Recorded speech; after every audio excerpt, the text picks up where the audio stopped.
Queridos hermanos, iniciamos nuestra jornada en este quinto domingo del tiempo de Cuaresma. Y la palabra del Señor, como nos indica, cada vez estamos más cercanos ciertamente a nuestro tiempo de resurrección, de la Pascua, del encuentro con el resucitado. En esta primera lectura, Isaías 43, del 16 al 20, nos habla en un aspecto muy positivo, pero nos recuerda y nos dice, aniquen apepetate simplemente en lo antiguo, peñan de yara o yapoma baecue, apepepetá o en lo tradicional de lo que sucedió. Y al mismo tiempo eso te puede dar a entender que Dios hizo yapo baecue. No, pensar también y darse cuenta, y eso nos va a decir, yo realizo ahora algo nuevo. Es decir, Dios está queriendo realizar lo mismo en nuestra propia vida. Me enseñan de Peipajumía y Coponamijangua para formar una familia que valga la pena, para que yo sea una persona que valga la pena, que pueda cambiar, y sobre todo para que pueda, ¿verdad?, mejorar después toda mi comunidad. Fíjense lo que dice este libro de Isaías.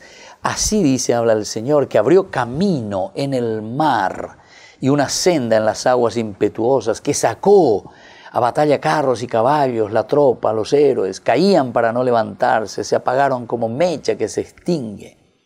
Pero después nos dice, pero Anina Pemenda, no recuerden solamente y no vivan de lo antaño, de lo pasado.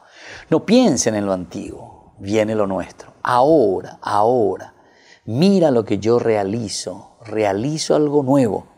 Ya está brotando. Da belleza de Guaybigo, ¿no lo notan? Abriré un camino por el desierto, corrientes en el yermo. Bueno, me glorificarán las bestias, y así continúa esta palabra del Señor. Queridos hermanos, hoy en este domingo la palabra del Señor nos da mucha esperanza. No recordemos y no digamos Jesús resucitó o eso sucedió en aquel tiempo o Dios ha actuado de esta o de otra manera. Dios hoy realiza lo mismo. Dios hoy nos llama a esta renovación. Dios hoy, haciéndonos recordar los portentos,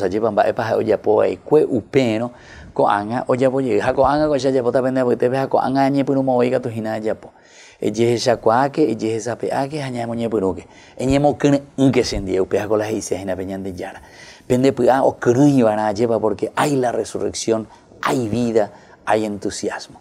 Pidamos esa gracia para este domingo y para estos días, ¿verdad?, que nos acercamos a nuestra nueva vida, la resurrección. El Padre, el Hijo y el Espíritu Santo. Amén.